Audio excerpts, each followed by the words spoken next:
Welcome to the Mom Self-Care Podcast, your safe space to finally focus on YOU.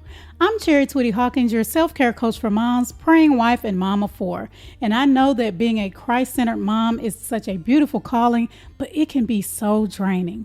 That's why it's important to make sure you are filling your own cup.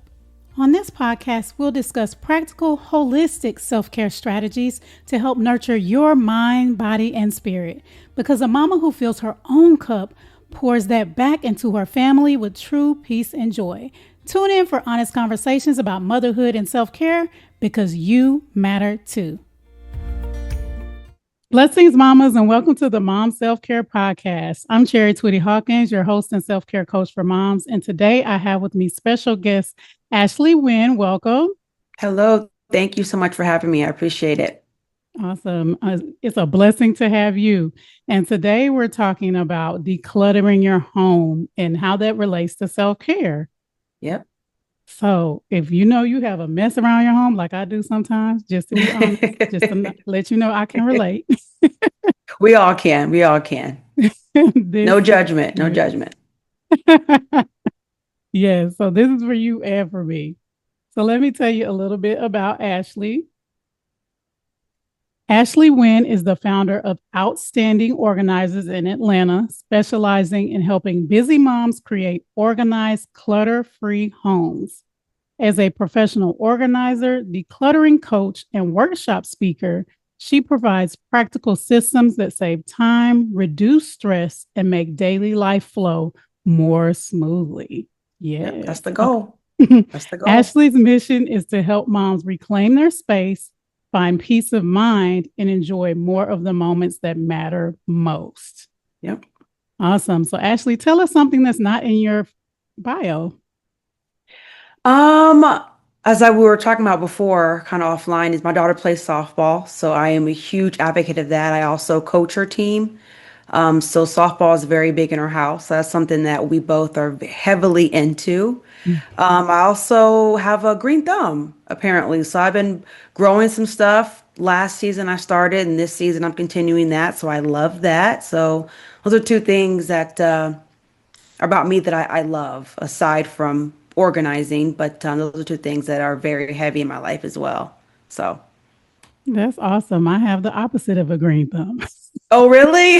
That's okay. No judgment. It's totally fine. I kind of came across it by accident. I bought some seeds and I'm like, oh, this actually grew. And I was like, just kind of continued it and it just kind of became a thing. So it's a hobby on my list. So, but yeah.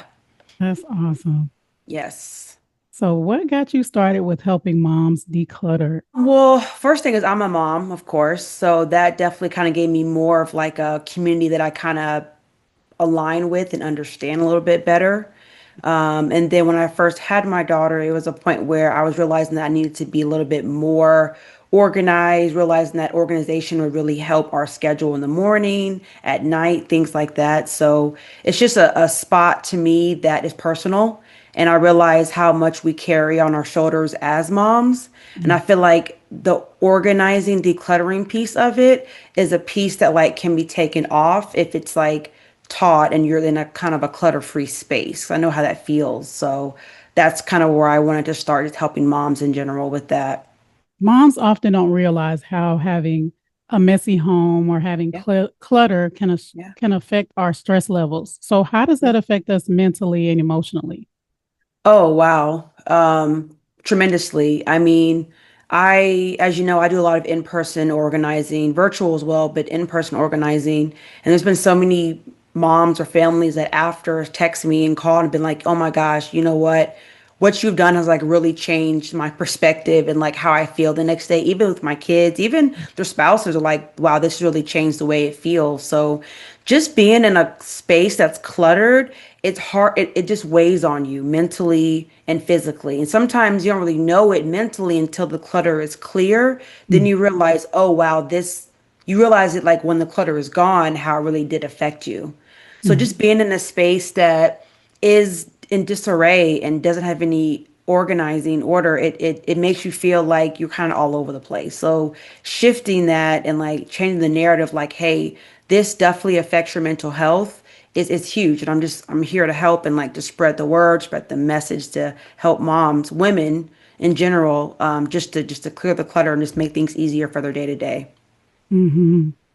So you could be all over the place in your head and Mm-hmm. all over the place in your Yep. home. And then honestly correlates. Like if you're all over the place kind of in your mind, but then your desk or your office or your nightstand or whatever it is cluttered, there's definitely a core and there's plenty of studies and research and articles like on just the correlation between like mental clutter and like physical clutter and how they kind of combine and how if you clear up one, it does help clear up the other in some spots. So there's definitely correlation there for sure.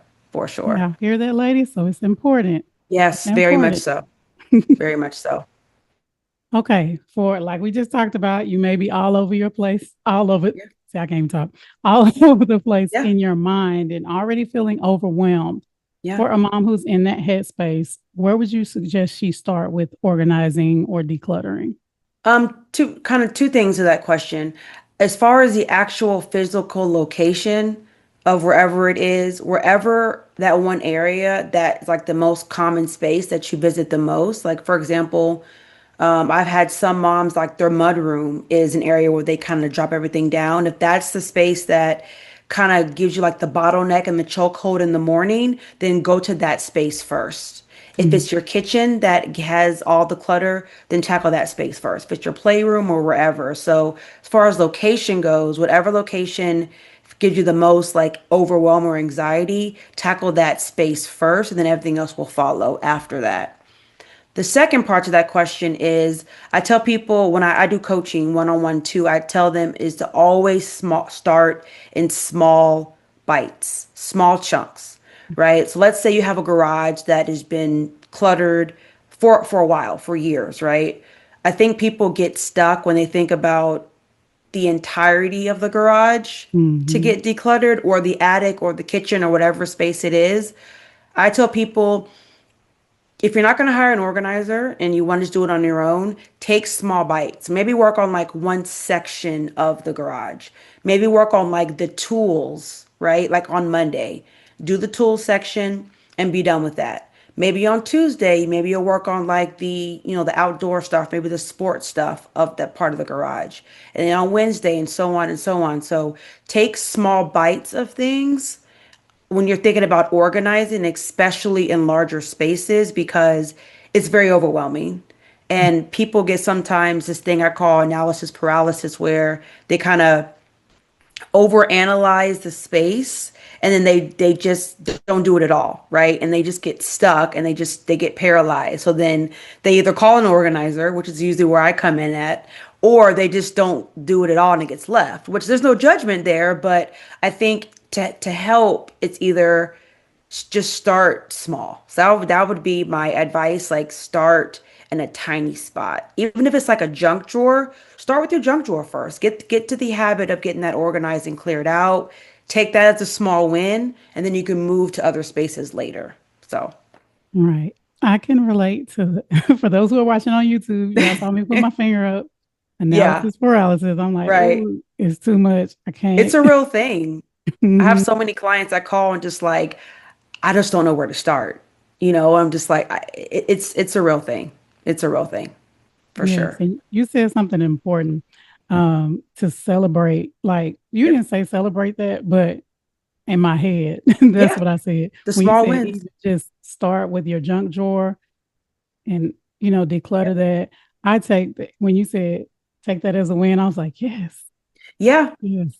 definitely. Because I feel like for most people, organizing, even for me, isn't something, a skill that you just naturally have, right? You have to kind of build that skill. Mhm. So for someone who maybe isn't as organized naturally or doesn't have them around them, starting off with like a smaller space, if you can complete that, it'll give you like the willpower and the goal to say, you know what, I can do that. Like that does look good. It does make me feel better. Let's try another space. And then that space might turn into maybe your nightstand, and that might turn into maybe your closet. And then it kind of snowballs from there. So those little bitty wins definitely add up for sure. I've seen it. I mean, I coach people that do it all the time and I see it all the time. So it's definitely a real thing. Yes. I have a question. Yeah, of Of course. course, I have a question. Shoot. When it comes, because I've used the term decluttering and organizing, and I remember in the past, it's been a while. Like I said, I've struggled with analysis paralysis. And if I'm not mistaken, the person recommended decluttering and then organizing. Sure. Yep. That is Okay. true. That's very true. When I actually do my in-person organizing, I recommend that mainly because when you think about a space and you think about when you go through, let's take your garage, for example. Actually, yeah, your garage is fine, for example. When you go through there, you want to take out, which is decluttering, items that no longer serve you, you no longer use, you no longer have, you need to use anymore, old, expired, whatever it is. You want to Mhm. get all that stuff out of the space and get rid of it. So you want to take out what you don't need. So then that frees up space to see, oh, okay, I do have this shelf is empty. I can use this for more storage. So basically, it's the mindset of like, I'm freeing up, I'm decluttering like all the stuff that I don't need in order to free up and add things that maybe I do need or to free up the space. Mhm. Because it's hard to like organize first, you're kind of going backwards. Like if you organize a space, you're going to organize it nicely. And then if you declutter, you're going to go back and then take off things that you just organize. It's kind of like you're organizing the clutter just to go Right. back and like, you know what I mean? So decluttering always comes first. And then you want to organize after. You want to see what you have, which happens after you declutter. Hmm. So yeah, it's definitely a system that goes to it for sure. For Yeah, sure. I'm glad that popped up in my head. I was like, let me ask because Yeah, those could actually be, when you talk about starting small, those could be two separate things. Like one day correct. you can Yep. declutter, and then the next Yep. day you go back and, Yep. organize And I what you have have. some clients that they've hired me just to declutter only. That was like step one. Mm. And like, hey, come back in a month or one or two, and I came back and organized. So most of Okay. my jobs, I'm doing everything in one span, but some people are like, look, this is a lot for me. We did a lot today. This is the goal. I'll see you in a couple weeks. I'm like, no problem. So it helps. I mean, it's such a there is a system to it, and that is it. Declutter and then you want to organize after. So definitely. Awesome. So you use the word system a lot, of Yep. course. Yep. Yep. Very So important. how can creating these simple systems, because like I said at the beginning, we're talking about decluttering and organizing and Yeah, self-care. sure. How can this become a form of self-care for moms? Oh, wow.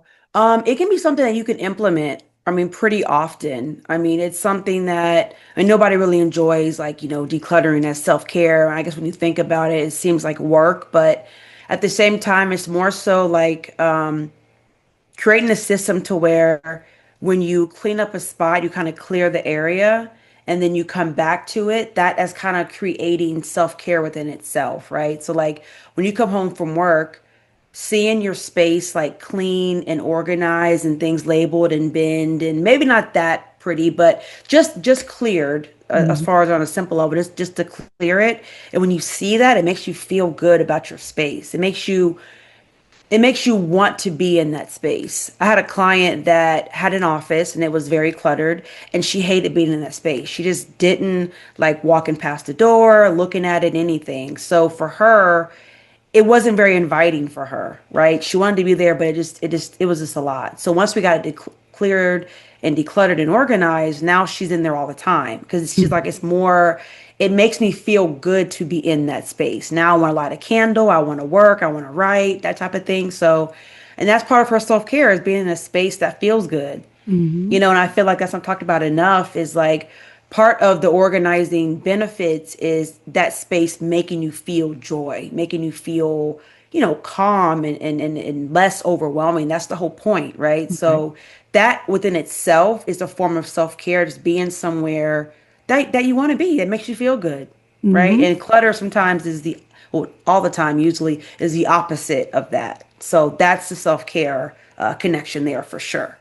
Right. Yes. And for those who are listening and you can't see us on YouTube, as she's talking about this, she is smiling, and I am too, because when I you think love it. I about, love it. when you think about your space being nice and clean, and like Yeah. she said, able to come in and light a candle, and you feel joy and you feel calm. It's like I'm an Mhm. ambiance type of girl. So Same. I don't know about you, but like when I go out to eat, now I'm gonna bring my husband into this. He's one of those, we'll go to a country place as long as the food is good. Yeah. I'm like, I like the ambiance, the Yep. music, the lights, the Hmm. furniture, everything. And so Yep. just thinking about that, in your home, it's just, Yeah. ah, it's so Yep. amazing. So, And your home should be a safe space, right? And that mhm, includes the way it looks and the way it feels, you know? I mean, I've had clients too that didn't even invite company over because it was so cluttered. Like that's kind of like there's so many different like layers to it, of course, mhm, but that's another layer is like just having people come into your space to where you're proud of the space, you know, and clutter sometimes is, you know, unfortunately a part of that. But it's so it encompasses so much, right? So yeah, self-care is huge on that for sure. For yes, sure. when you said not inviting people into your space, I had to shake my head because I'm like, yeah, Yeah. when I was growing up, again, my husband would tell you, he would tell everybody over and over again. There was a time we went to school in Prairie View, and where I lived was like a few hours away. Okay. He had to use the restroom when we got there, and he rode with us to bring me back because I didn't have a car. And I was like, my mama don't want nobody in the house. Yeah. Yeah. Yeah, that's, I mean, those are real things. And like also to another point to that, it's like what comes with that sometimes is like shame and embarrassment and all these other things that we shouldn't label on ourselves what we do, you know, and it's like that's a whole another thing of, you know, things we shouldn't put on ourselves. But it all that is kind of related to clutter and just like feeling in your space, right? So it's very full circle for sure. Mhm, for sure. So we talked about your home being a safe space and being a place that brings you joy and calm. Hmm. And yes, mamas, even if you have little ones, you can still have that. It Yes, just you may can. look a little different. That is true. But when we're decluttering, a lot of times you're going to have to let go of things. And I struggle with Mhm. this sometimes. I'm better with it now. My husband, again, he's like, throw it out, donate it, whatever. But when it's something like sentimental or Yeah. something somebody gave you, Yeah. how do you, because this, again, this full circle, the Sure. mental and emotional part of it, how do you encourage moms to be able to let those things go? That's like walking a tightrope sometimes on those conversations, to be Mhm. honest. But um sometimes there's compromise. I had a client that wanted to hold on to some stuff. So the compromise was that she had to get an offsite storage unit. That was her compromise. She wanted to keep it.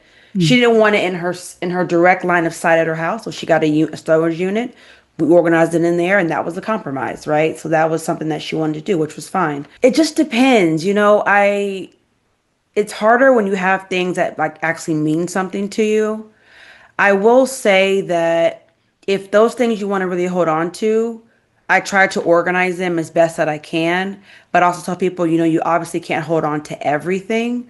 But if you're going to hold on to it, let's just organize it. Like, let's get it in a tub, a bin, you know, let's get some type of organization. Because the truth is, you're not going to want to, people aren't going to want to get rid of everything. Like, and I get that. Like, there's so much, especially when you have kids and family members that pass and, you know, things like that.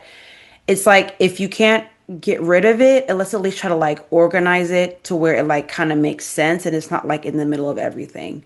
So, and there's some people that are like, hey, I just need, actually, a lot of my clients that have the letting go um, issue, they're like, I just need someone who's non-biased, not connected to this situation to tell me, hey, you can let this go. It's okay.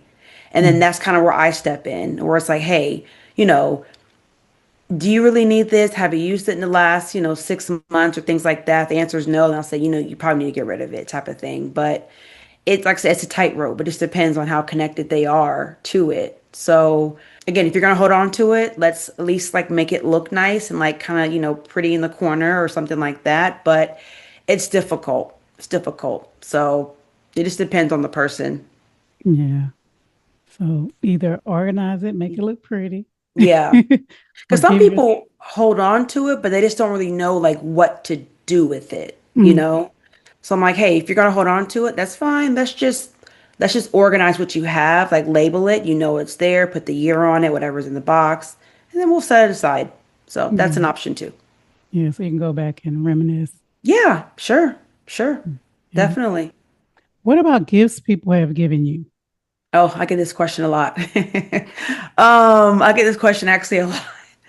Um, I tell people if you want to keep it, then it's okay to keep it. But if like if it's something that you know that you're not going to use, I tell them to donate it and just to get rid of it, Mhm. right? So most people, not most, some people that when they gift you something, they might not always remember that they gave it to you. So if you sometimes, not all the time, if you want to get rid of it and like it feels better for you to get rid of it, then go ahead and donate it. Or you can always regift it. Might not be the Mhm. best advice, but I have people that before and it's worked out for them. Mhm. But, or if you want to keep it, that's fine too. But I tell people a lot too, if you haven't used it in like the last 6 months to a year, or if they gifted you something like 2, 3, 4, 5, 6 years ago and you're still holding on to it, you probably don't need it. And they probably forgot they even gave it to you. It's been that long. So, Mhm. yeah, it's kind of my viewpoint on that. So that's also a very thin line too. Depends on the gift and also who gave it to you. So, Mhm. yeah. Yeah. I know you get that question a lot. I do, and also not just the question, but when I get people organized in person, I see a lot of people say, "Oh, my friend gave that to me, or my mom gave it to me, or a Christmas gift, or a potluck, gift or dinner." And they're just like, "I really don't want it." That's usually what they say. I'm like, "Well, if it hasn't served you in a year or so, just regift it if that's Mhm. what you choose to do, or donate it. Somebody else can use it that might actually truly want it." So, yeah. Yeah. I agree with that. I've dealt with that guilt of, oh, my mom gave me this Yep. or whatever. Like my mom gave me something and I was like, mm. But my daughter saw it and she was like, ooh. And Yeah. I said, here you go. And when I told my mom, she wasn't the biggest fan, but I was just Sure. like my daughter Yeah. got super excited over it. Yeah. So I let her have it. And that to me is also like the power in donating. When people donate stuff, it's like, what's the saying? Like one man's trash is another man's treasure, something like that. It's like, Mhm. it might not work for you, but if you donate this, it might work wonders for somebody else. Right. So a lot of the people that I organize, I tell them, don't really throw it away unless it's broken, but donate it. Because that can be like a book that maybe someone else was dying to have. Maybe they can find at the Goodwill for half the price. You never know. Like how you just gave that to your daughter, like, okay, she loved it, wasn't for you, but you passed it along and she loved it. So that's why it's great to donate and also to like let things go because when you let things go, that can be like an addition for somebody else's life in Mm-hmm. a way. So there's power in letting go, but that's a whole nother conversation, I'm sure. So There's power in letting yeah, go. there Yes, really is. indeed. Yeah, for sure. So, something I ask all my guests, what is your favorite form of self care? As I said earlier, I'm really, really huge into softball. So anything related to that, I love coaching it. I play in an adult softball league here in Atlanta. Oh, I love watching it. I love when if I'm watching softball, I love it. It brings me so much joy. It calms my nerve. I love the game. I played when I was younger. My daughter plays. We watch. We go to a lot of Georgia Tech games here in Atlanta, UGA games. So that brings us both joy. That's self care for me. Um, I love to read. That brings me a lot of like self-care, relaxing time as well too. mhm. And just kind of sitting in silence. I know it sounds kind of weird, but being with my thoughts, I kind of like that too. So, No, doesn't sound weird at all. yeah. And I love TV shows. That's kind of my I guess my not so good self-care thing, but I love watching my shows and kind of zoning out with that too. So, those are some of the things. Awesome. That's something we Yes. haven't heard here on the podcast is softball, but I love Yeah. it. Yeah, I 'Cause I love it. talk, It's such a great sport. So, mm, that's good because I talk about, self care can be different things. It can be something relaxing, it can be something yeah. energizing. Yeah. To So, me, it's something that like also brings you joy and brings you happiness. I think people think about self-care too in the sense of like something that kind of calms you, which obviously that is it. But I think if it just brings you some type of happiness or if it's fulfilling to you, it's a Mm-hmm. form of self-care as well. It's making you feel good. It's making you, the environment is making you feel happy, so that's what it's Right. about as well. I love it. All right. So where can my audience find you online? They can find me at my website. It's outstandingorganizers.com. I have everything on there. I have a course that I actually just finished up, which is basically it's my calm method, basically how to declutter and kind of stay decluttered. I do free consultations. I do virtual organizing, in-person organizing if you're in Atlanta. My Instagram is outstanding organizers, all one word. And yeah, my website's the best place to find me. Everything's on there. Awesome. Well, thank you so much, Ashley, for joining us today and Of for your words course, of of wisdom.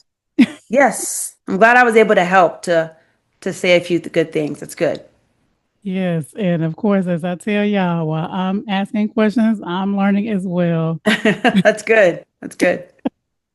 All right, guys. Well, if you have not, make sure you save this episode. I should have said this at the beginning, but I forgot. Save this episode, listen again, and take notes and take that one small step. Like she said, start small. Yep. Start small and then celebrate those wins and then carry that on to the next step Yep. Yep. until you conquer that mountain, until you climb Yep. that mountain. Yep. Because I realized too, organizing definitely is a journey. It's not a destination at all. So that's a good another good way to put it too. It Definitely. definitely is. Well, share with a mama you love, subscribe if you haven't, and leave a review if this blessed you. Until next time, take care. God bless. Bye, guys. Thanks so much for joining me for the Mom Self Care Podcast. I hope you feel inspired to make yourself a priority too. If you enjoyed this episode, don't forget to subscribe so you don't miss a thing. Share this podcast with another mama you love and leave a review. Also, feel free to let me know what you would like to hear about in future episodes by visiting me on Instagram at CIC Inspire Me. Until next time, take some time to take care of YOU because you matter too.